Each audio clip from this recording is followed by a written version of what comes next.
la instalación de equipos de recuperación de polvos.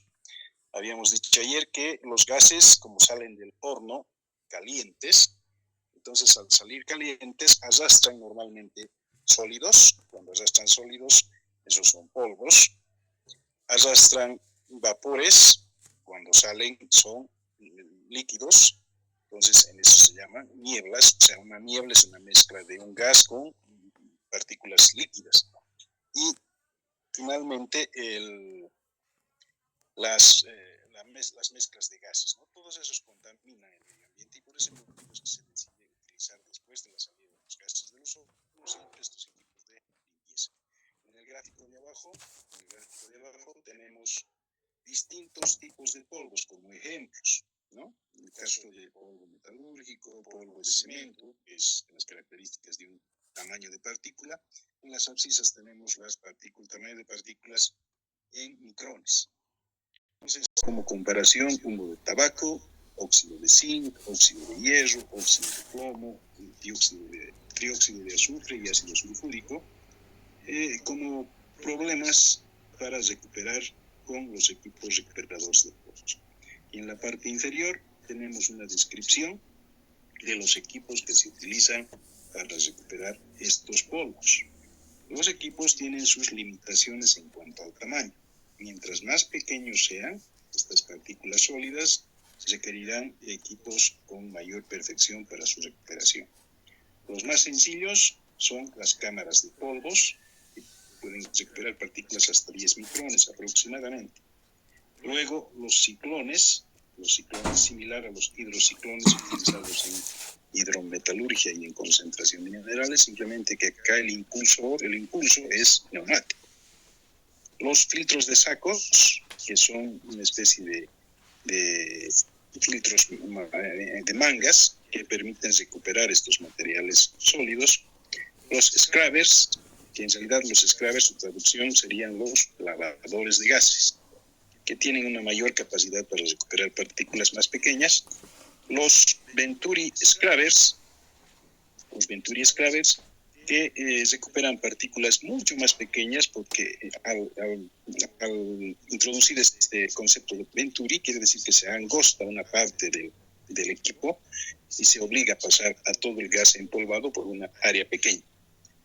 Y finalmente, el mejor equipo de todos, que recupera la mayor parte de los polvos, son los precipitadores electrostáticos, ¿no? Entonces ahí tenemos un diseño de un gráfico de cómo se pueden utilizar los equipos de acuerdo a las características de los polvos que salen de los distintos tipos de polvos. Bien, entonces vayamos describiendo uno por uno cada uno de estos equipos.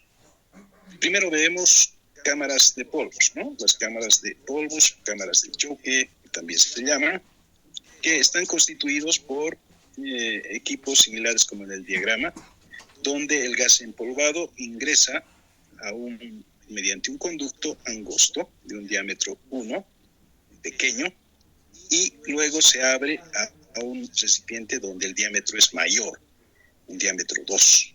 Entonces, al ingresar con una cierta velocidad, pierde velocidad en la zona más ensanchada y producto de esa pérdida de velocidad por el movimiento de las partículas pequeñas van asentando hacia el fondo, ¿no? Y en el fondo se tiene la recuperación de polvos. Entonces, estos equipos simplemente utilizan el cambio de diámetro, cambio de área de accionamiento. En la parte inferior tenemos la definición del caudal. El caudal sabemos que es la velocidad por el área. Caudal 1 es velocidad por 1 por área 1, caudal 2 de la misma manera, y sabemos que ambos caudales en la sección 1 y en la sección 2 deben ser iguales, de tal manera que podemos escribir como en la parte derecha, que la velocidad 2 es igual a la velocidad 1 por la relación de áreas 1 sobre área 2, donde área 1 sobre área 2 siempre que 1. Entonces, de esta manera, las partículas sólidas se van a ir asentando en la parte inferior. ¿De qué dependerá las condiciones de este equipo de recuperación? Depende de la de diámetros y depende de la longitud del área del equipo 2, ¿no? La longitud del área 2. Esto tal vez como ejemplo del movimiento curvilíneo que veíamos en física, cuando nosotros estamos en un avión y hacemos una perforación en la parte inferior del avión y arrojamos un material sólido. Entonces, a medida que nos movemos con el avión, el equipo sólido lo vemos hasta que caiga al fondo, ¿no? Entonces, es el mismo principio del movimiento curvilíneo. De esa manera, entonces, se puede recuperar partículas bastante grandes en este caso, ¿no? Porque este es un equipo de los más sencillos, de los más elementales. Sin embargo, este equipo tiene una limitación. Puede recuperar partículas de un tamaño aproximado de 10 micrones, máximo 10 micrones, pero no en forma efectiva, es decir, no en forma efectiva, se refiere a que no eficientemente, sino que para que sea su recolección eficiente, este valor de 10 micrones multiplicado por 10 es equivalente a 100 micrones. Quiere decir que si yo quiero recuperar partículas cercanas a 100 micrones, tendré que utilizar este equipo. Partículas más pequeñas va a recuperar, pero con menor eficiencia. Entonces, el diámetro efectivo para recuperar en este equipo es de 100 micrones. Esa es una alternativa donde se utiliza la gravedad como la fuerza principal para recuperar los materiales sólidos. Entonces, este equipo, la gravedad, es un aspecto importante. Otra variación de este equipo tenemos en el segundo gráfico, que está en la parte inferior, donde se cumple el mismo principio. Hay un diámetro pequeño, hay un ensanchamiento y luego nuevamente el angostamiento para que salga el gas limpio, quedando el material sólido en la parte inferior del recipiente. Por eso se llaman en este caso cámaras de choque, porque están cambiando la dirección del flujo. En el primer caso no hay un cambio de dirección, en el segundo caso sí hay un cambio de dirección. Pero es una variedad que tiene los mismos principios que el anterior y que reflejan la fuerza de gravedad como la principal fuerza recolectora de los materiales en forma de polvos que deben ser recuperados. Bien, entonces este es el primer equipo, sirve para recuperar partículas mayores a 100 micrones de manera efectiva. Partículas más pequeñas no son recolectadas eficientemente. Entonces habrá que recurrir, si tengo partículas más pequeñas, a otro equipo. Y el otro equipo es precisamente los ciclones. En la parte más baja tenemos una descripción de cómo es un ciclón, ¿no? Un ciclón visto de arriba es un cilindro, en realidad estamos viendo un círculo, donde el gas empolvado ingresa tangencialmente, es decir, lamiendo la pared. Entonces, de esa manera, ingresa el gas empolvado al recipiente que es un ciclón. Ustedes conocen los hidrociclones que se utilizan en concentración y en hidrometalurgia. Estos son análogos, ¿no? Y entonces, acá tenemos la descripción de un ciclón. Está ingresando el ciclón por la parte lateral de forma tangencial, de tal manera que va dando giros, ¿no? En forma de espiral, desde la parte superior hasta la parte inferior. La parte inferior precisamente es cónica para que en su trayectoria las partículas sólidas adquieran mayor fricción con las paredes y pierdan la velocidad inicial con la que estaban entrando con el gas. Y entonces las partículas más pesadas se van a ir asentando hacia la parte inferior, ¿no? Ahí tendríamos una salida que tendríamos que darle la medida correspondiente, que se conoce con el nombre de apex, y las partículas gruesas saldrían por la parte inferior, haciendo que la intensidad de velocidad del gas empolvado en la parte interna del equipo haga que salga el material más fino por la parte superior. Y tenemos precisamente por el centro una salida superior denominada el vórtex, por donde saldrá las partículas gaseosas en este caso, con una cantidad mínima de polvos, porque ya se ha recuperado una gran cantidad de polvos. Entonces, esos son los principios de empleo de los ciclones. Normalmente se emplea una batería de ciclones. Una batería se refiere a 2, 4, 6, 8 ciclones, que funcionan mejor que un solo ciclón grande. Entonces, mientras más pequeños sean los ciclones y en mayor número, hay mayor facilidad de recuperar las partículas sólidas. Este ciclón siempre está impulsado por un ventilador. O sea que a la salida del horno tendríamos que instalar un ventilador para que impulse ese gas empolvado hacia los ciclones y en los ciclones medir una determinada presión. O sea, estos ciclones trabajan a una determinada presión. Una determinada presión para que exista la separación del material grueso con el material sólido. Estos equipos tienen la ventaja,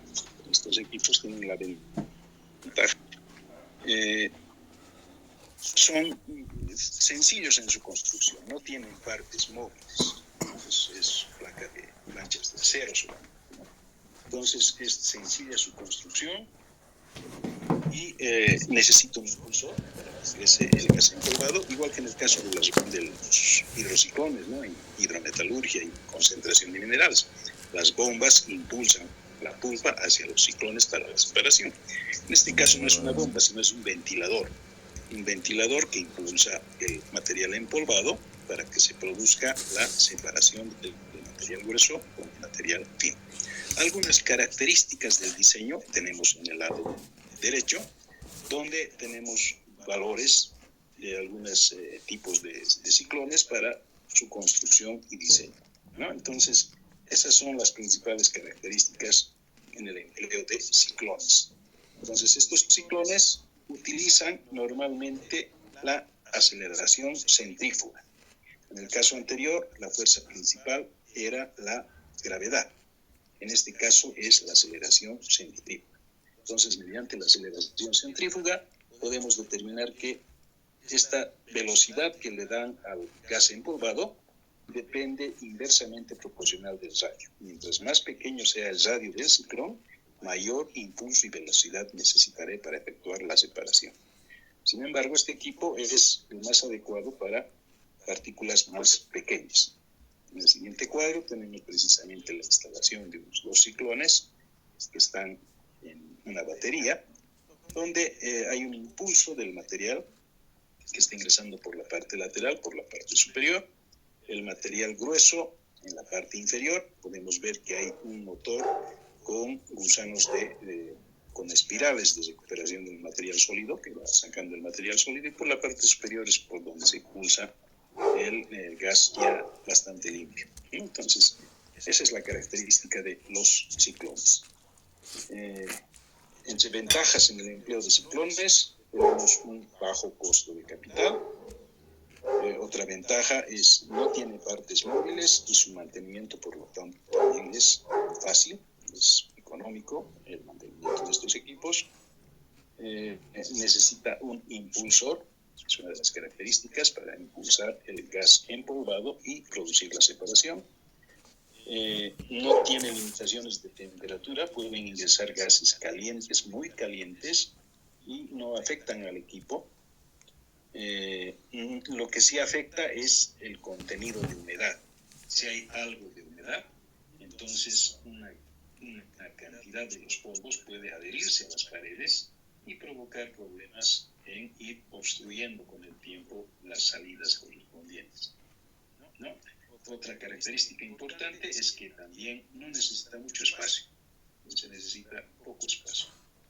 Entre las desventajas podemos indicar, por ejemplo, que no trabajan eficientemente con materiales gaseosos, no con gases húmedos. Gases empolvados húmedos alteran su funcionamiento.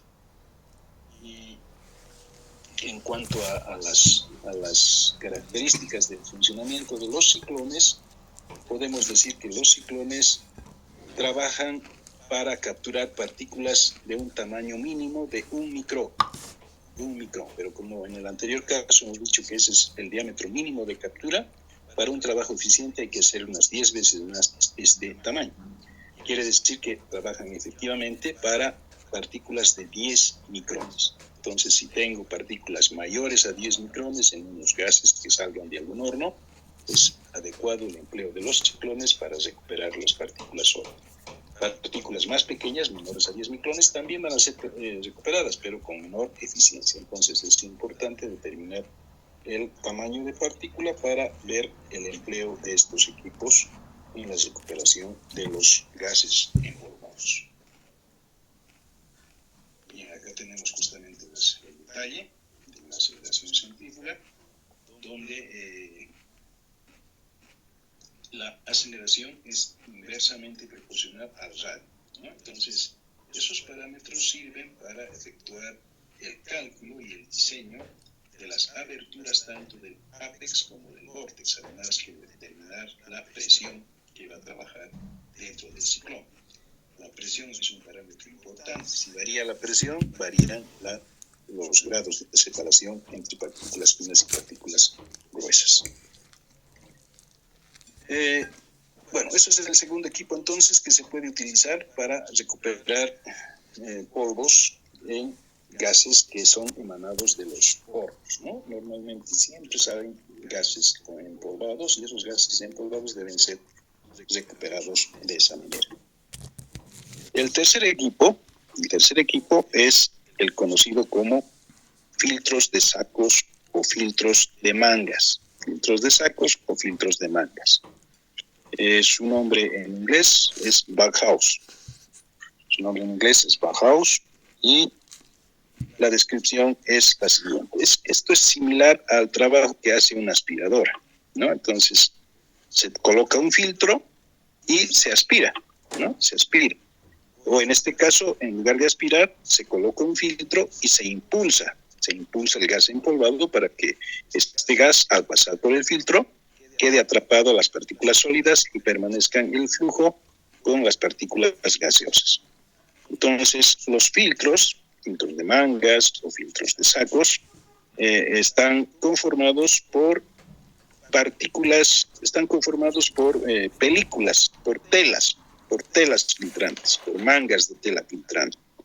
En la parte inferior tenemos una descripción macroscópica de una tela, ¿no? El círculo más grande es el hilo de la tela, o sea, el hilo de tejido de la tela. Normalmente estos equipos capturan partículas más pequeñas que los poros que presentan estas telas, ¿no? Entonces, estos equipos permiten al principio pasar las partículas más finas. Mientras están pasando las partículas más finas, hay tres formas de atrapar estas partículas. Uno, por interceptación directa, o sea, partículas que chocan directamente con la fibra de la tela.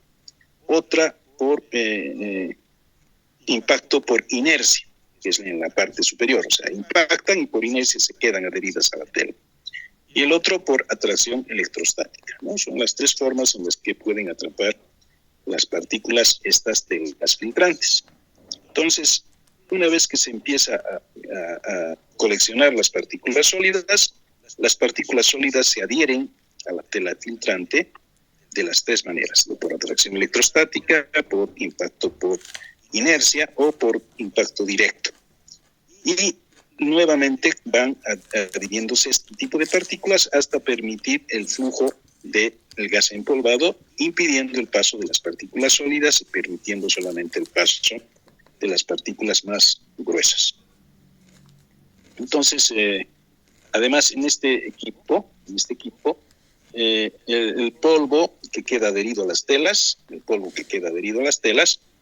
tiene que ser recuperado por agitación mecánica, por sacudimiento. Lo vamos a ver en el diagrama siguiente.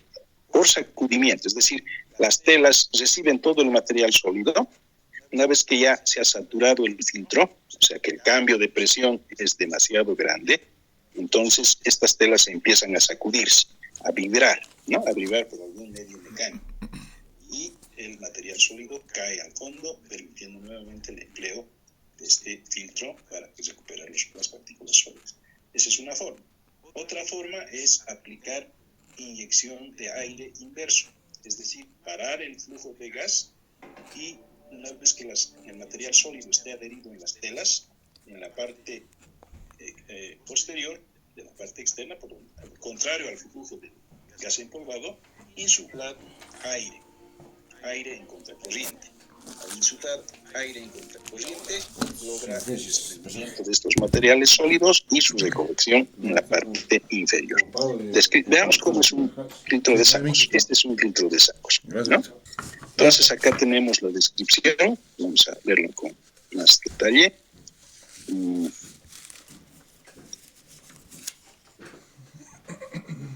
Ya, la alimentación está justamente en este extremo. Por ahí está entrando el gas empolvado. Ingresa el gas empolvado y en su flujo tiene que atravesar estas mangas, estos filtros, que pueden ser cilíndricos, pueden ser rectangulares, es decir, que puede ser una pared en realidad. En este caso son simplemente cilíndricos, donde están alrededor de este tubo está la tela filtrante. Entonces, el gas empolvado ingresa al filtro, quedan adheridas las partículas sólidas en el filtro y el gas limpio sale por la parte superior. Y es enviado hacia la chimenea, ¿no? Va saliendo hacia la chimenea del horno. Entonces, las partículas que se han quedado atrapadas en el filtro, por algún medio, ya sea mecánico, por sacudimiento de estas telas filtrantes, permiten que las partículas sólidas caigan hacia la parte inferior, donde está justamente indicándose en el diagrama. Entonces, las partículas sólidas caen por algún medio que acciona este filtro de sacos o mangas.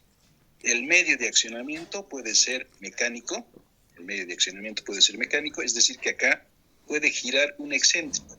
Y ese excéntrico, como ustedes saben, en un excéntrico el eje está a un costado del eje central, entonces eso produce un sacudimiento de arriba a abajo.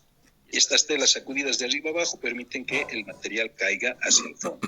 Esa es una forma. La otra forma es cerrar el flujo de entrada y abrir un flujo de aire inverso. Es decir, por este sector puede ingresar hacia el interior del tubo aire para que insufle sobre las telas y permita que las partículas se despeguen del material. Entonces, de esa manera funcionaría, digamos, un filtro de sacos o filtro de mangas. Estos filtros de mangas, entonces, sirven para recuperar los materiales sólidos en un tamaño de partícula que vamos a ver. Está para los filtros de sacos el tamaño de partícula, diámetro de captura mínima para este tipo de equipos, 0,5 micrones. Pero este es el diámetro de captura más pequeño. Pero si quiero que funcione eficientemente, a este 0,5 debo multiplicarle por 10. Quiere decir que el diámetro efectivo de captura es de 5 micrones, ¿no? Y de esa manera puedo recuperar estas partículas y de esa manera también obtener un trabajo eficiente en la recolección de materiales. En la parte inferior puede ser que tengamos un tornillo sin fin para que constantemente vaya recuperando las partículas sólidas. En este equipo es importante tener la calidad de la tela, ¿no? La calidad de la tela es lo más importante. Normalmente estos equipos están constituidos por telas de diferente tipo. Entre ellas, por ejemplo, pueden ser telas de fibras naturales o algodón, pueden ser fibras de vidrio y sintéticas, pueden ser fibras de cerámica. Entonces, depende de la temperatura que salen los gases. Entonces, las telas normalmente sucumben ante la temperatura. Entonces, este equipo no sirve para temperaturas altas. ¿Por qué? Porque las fibras naturales, por ejemplo, las telas de algodón, máximo resisten entre temperaturas de 80 y 90 grados centígrados, luego se queman. Entonces, no son convenientes el empleo de estas telas de fibras naturales para este tipo de temperatura. Hay algunas que resisten mejor la temperatura. En ese caso, tenemos las fibras de vidrio o fibras sintéticas. Esas pueden resistir de 200 a 260 grados centígrados. De todos modos, sigue siendo bajo, ¿no? Sigue siendo bajo su capacidad para procesar gases empolvados con temperatura alta. Existen, sin embargo, otras fibras de cerámica, obviamente con mayor costo, que resisten temperaturas entre 500 y 600 grados centígrados. Entonces, dependiendo del tipo de polvo que esté saliendo, ya hemos puesto la limitación de 5 micrones como un mínimo diámetro de captura, es decir, con un diámetro de captura eficiente más bien, y seleccionando el tipo de telas que necesitamos para este equipo. Acá también necesitamos un impulso para que haya el flujo de recolección en las telas de las partículas sólidas y la separación del material gaseoso que va directamente a la salida de la chimenea. Bien, en cuanto al mismo empleo de este tipo de equipo de sacos, filtro de sacos, su limitación principal es la temperatura, o sea, resiste no muy bien a temperaturas altas. Otra limitación importante en este equipo es que no trabaja con gases húmedos. Es decir, si hubiera humedad, entonces esa humedad se adheriría en las telas y produciría un atrapamiento de las partículas sólidas, no se desprendería. Entonces hay una dificultad principal en eso, ¿no? En la capacidad de trabajar con gases húmedos. La humedad es nociva para este equipo y también la limitación principal es la temperatura. Entre los parámetros importantes que podemos citar en el diseño de estos equipos, podemos ver, por ejemplo, que el gas de entrada siempre debe estar en el lado opuesto del gas de salida, como parámetros de diseño, ¿no? El gas de entrada siempre está en el extremo opuesto del gas de salida. Lo mismo en cuanto a las partículas. La captura de las partículas en el lado contrario a la captura efectiva de las partículas. Las partículas quedan en el filtro y por parámetros de diseño siempre están en extremos opuestos. Estos son los extremos opuestos. Entonces, eso como parámetros importantes. En cuanto a la velocidad del gas, normalmente el flujo de gas está entre 0.05 a 0.03 metros por segundo. Es decir, no es necesario que tenga un gran impulso. No es como en el caso de los ciclones, que necesitamos una gran capacidad de impulso. Necesitamos un impulso necesario para que produzca una pérdida de carga. Si en estos filtros coloco un medidor de presión antes de que ingrese el gas empolvado y después que sale el gas empolvado, la diferencia de presión, cuando no haya diferencia de presión, quiere decir que hay capacidad para recuperar el material. Cuando esa diferencia de presión sea alta, cuando la presión suba, cuando el delta P sea muy grande, quiere decir que ya está cumpliendo la capacidad de recolección de estos equipos. Pueden trabajar de forma continua, es decir, tener dos de estos equipos, uno recuperando, el otro efectuando la limpieza. Cuando este otro entre a la limpieza, el otro va a empezar a recuperar. Entonces, en un diseño adecuado pueden funcionar estos equipos para recuperar todos los elementos principales que necesitamos en la recolección de polvos. Bien. La clase de hoy va a ser bastante corta, sin embargo, estamos avanzando de manera adecuada. Yo creo que esta semana será la única que hagamos de manera habitual por instrucción de instancias superiores. La siguiente semana estará en presencia. Por esta vez, nuestro tiempo va a estar limitado por lo que nos permite la aplicación Zoom. Y bueno, si es que hay necesidad de hacer un curso más largo, podemos dividir en dos o podemos a veces programar en uno solo, pero eso depende de las características posteriores. No sé si hay alguna pregunta de alguno de ustedes. Adelante si tienen alguna consulta antes de que se corte la comunicación. De todas maneras, me adelanto en decirles que les agradezco su atención y bueno, Nos veríamos la siguiente semana, espero.